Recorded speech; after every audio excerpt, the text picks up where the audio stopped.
La selva guarda sus pasos, caballadas por la tierra, avanza de las fronteras contra el imperial comando.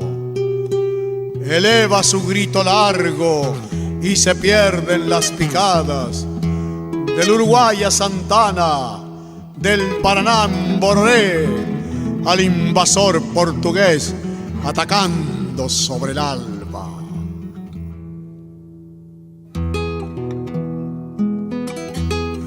El Andrés Guazurarí, que naciera ya en San Borja, crecido en libros e historias, jesuítico perfil, América en el latir y un Gervasio Artigas sabio que le dio alas y mando y un ejército de pueblo, tacuara, pólvora, fuego por el litoral quemando.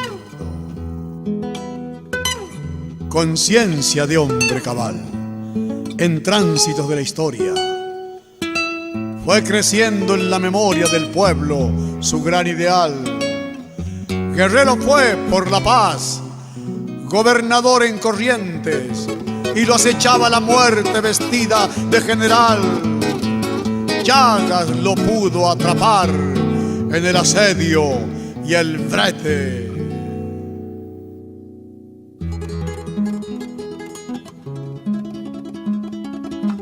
En cuero crudo, enfundados, desde el cuello hasta las ingles, la columna en lluvia y ligen, por un Brasil encrespado, iban ciénagas y llanos hacia Río de Janeiro, donde se pierde el sendero de su vida generosa.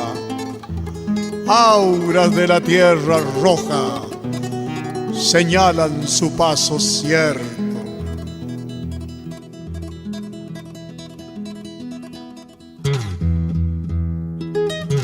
Dioses indios lo celebran: Tupá, Ñandeyara, Pora, convertido en palo rosa, manos de enredadera.